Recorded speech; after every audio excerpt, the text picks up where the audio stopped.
Hasanah. Saya Aura Hansa Amalia. Saya Muhammad Faris Maleka. Saya Jika Kristia. Saya Aldana Nurani. Dan kami akan menjelaskan alat peraga kami, yaitu alat pernapasan manusia menggunakan balon dan tiupan manual manusia.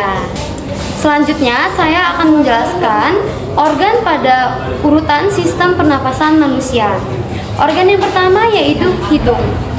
Jadi, pada hidung manusia, udara masuk, lalu di dalam hidung tersaring oleh rambut-rambut halus dan selaput lendir yang fungsinya adalah untuk menyaring udara dan juga melembabkan udara dalam hidung.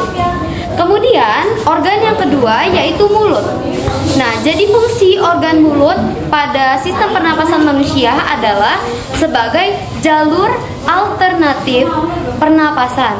Jadi, jika hidungnya mampet karena tersumbat, karena penyakit flu atau alergi, kita bisa bernapas lewat mulut.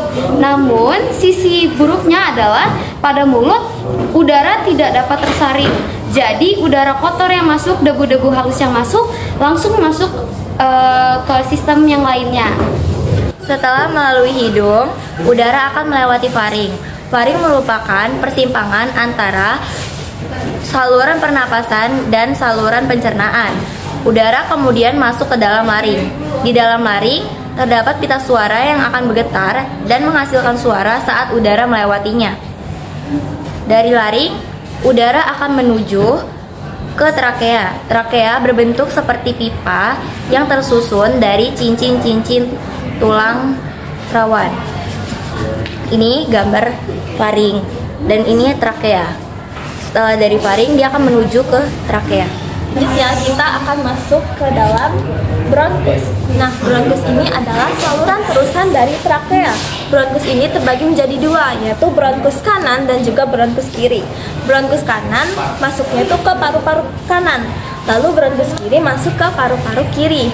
Nah, di dalam paru-paru, bronkus ini bercabang-cabang lagi seperti percabangan pohon, dan cabang-cabang tersebut dinamakan bronkiolus. Nah, lalu kita akan masuk ke dalam organ inti dari sistem pernafasan, yaitu paru-paru. Nah, paru-paru kita itu ternyata memiliki ukuran yang berbeda-beda. Di paru-paru kanan ini memiliki ukuran yang lebih besar karena memiliki 3 lobus. Lalu paru-paru kiri lebih kecil karena memiliki 2 lobus.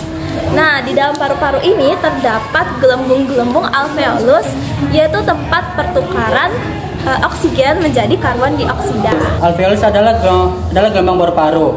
Alveolus ini memiliki bentuk seperti kantong-kantong kecil yang dikelilingi oleh pembuluh darah kapiler. Dan alveolus ini memiliki fungsi sebagai tempat pertukaran oksigen dari udara ke dalam darah. Dan yang terakhir ada diafragma. Diafragma adalah otot berbentuk kubah yang memisahkan rongga dada dan rongga perut. Dan diafragma ini memiliki fungsi untuk membantu pernapasan, membantu produksi suara, dan menjaga tekanan perut. Baiklah, sekarang kita akan masuk pada inspirasi dan ekspirasi pada sistem pernapasan manusia. Jadi, pertama-tama manusia akan mengalami yang namanya inspirasi. Inspirasi itu adalah proses menghirup udara yang masuk ke dalam tubuh manusia. Baiklah, inspirasi di situ ada apa caranya? Yang pertama, otot antar tulang rusuk atau otot diafragma akan berkontraksi. Tulang rusuk akan terangkat, lalu diafragma akan menjadi lurus atau datar. Volume paru-paru meningkat, tekanan udara akan mengecil, oksigen masuk ke dalam paru-paru. Lalu yang kedua ada yang namanya ekspirasi. Ekspirasi adalah proses mengeluarkan atau menghembuskan udara dalam tubuh keluar.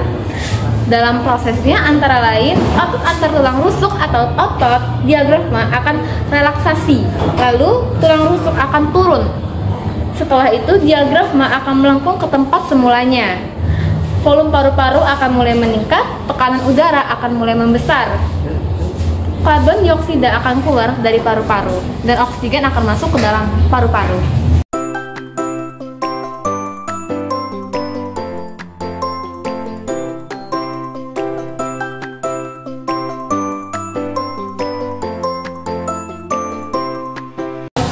Sekian presentasi dari kelompok 2. Maaf apabila terjadi kesalahan dalam video ini. Kami akhiri. Wassalam.